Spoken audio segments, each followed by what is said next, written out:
وقول الباقر علیہ السلام من ترک الجمعۃ ثلاث جمع متوالیہ، جو بھی 3 جمعے مسلسل ترک کرے طبع اللہ علی قلبہ، جو 3 جمعے مسلسل ترک کرے نہیں آئے گا، جمعہ نہیں پڑھے گا، اللہ اس کے دل پر مہر لگا دے گا، ٹھپا لگا دے گا.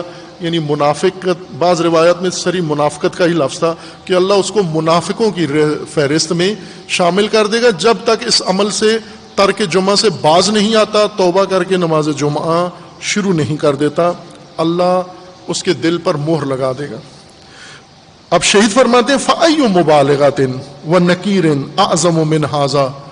خب آپ مجھے یہ بتاؤ کہ اس سے زیادہ مذمت مبالغہ کی حد تک اور کیسے کی جائے کہ جو نماز جمعہ ترک کرے گا اللہ اس کے دل پر مہر لگا دے گا، جو 3 جمعے مسلسل ترک کرے گا اللہ اس کے دل پر مہر لگا دے گا. شہید فرماتے ہیں مجھے بتاؤ اس سے بڑی مذمت اور کیسے کی جائے، کس نے کی ہے یا کیسے ہو سکتی ہے.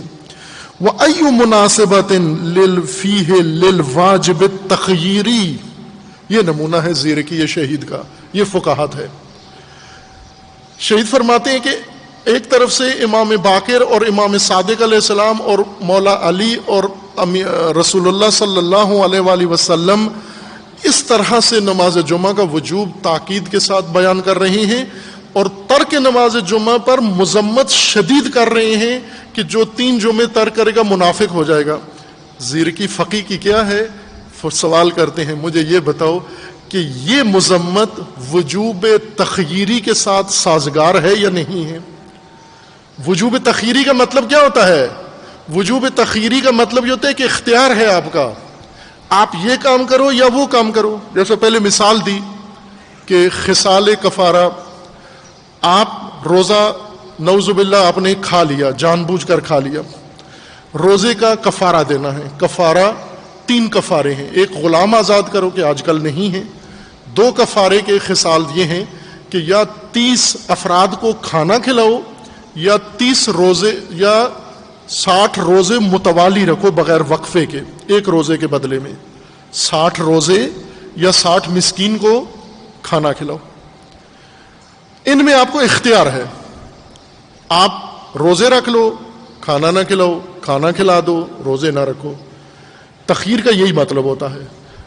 زور اور جمعہ میں تخییر کا معنی کیا ہے؟ تخییر کا مطلب ہے کہ مرضی ہے زور پڑھ لو جمعہ چھوڑ دو، اور جمعہ پڑھ لو زور چھوڑ دو.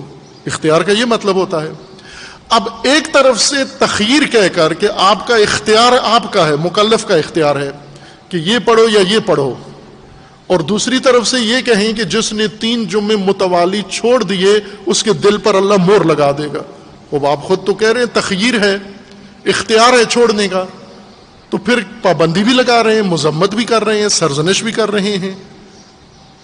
یہ ظرافت ہے فقی کی ہوتی ہے کہ وجوب تخییری کے مزاج اس لہجے کے ساتھ سازگار نہیں ہے. وجوب تخییری کا مطلب یہ کہ مذمت نہیں ہے اگر آپ نے جمعہ چھوڑ دیا. شہید فرماتے ہیں فَأَيُّ مُبَالِغَةٍ وَنَكِيرٍ أَعْظَمُ مِنْ هَذَا، کون سا مبالغہ اور کون سا مذمت اس سے بڑھ کر ہے. وَأَيُّ مُنَاسِبَةٍ فِيهِ لِلْوَاجِبِ التَّخْيِيرِ، اور واجب تخییری کے ساتھ اس کا ربط کیسے جڑے گا؟ مذمت کیوں ہے واجب تخییری کی صورت میں؟ چونکہ اگر واجب تخییری ہے تو پھر چھوڑنے میں کوئی حرج نہیں ہے، کوئی منافق نہیں بنتا. ساری عمر بھی اگر اس نے جمعہ نہیں پڑھا منافق نہیں بنتا، جبکہ امام فرما رہے ہیں بن جاتا ہے، 3 جمعے چھوڑنے سے بن جاتا ہے.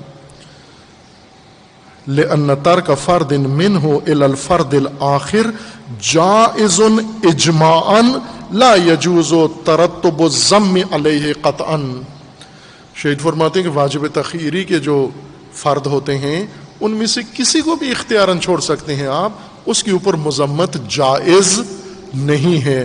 جبکہ یہاں پر رسول اللہ کی بھی مذمت موجود ہے، مولا علی کی بھی مذمت موجود ہے، امام صادق علیہ السلام کی طرف سے مذمت موجود ہے، امام باقر علیہ السلام کی طرف سے مذمت موجود ہے. جب اتنے معصوم مذمت کر رہے ہیں جمعہ چھوڑنے کی، تو پھر وجوب تخییری کے ساتھ اس کو کیسے جوڑیں گے آپ؟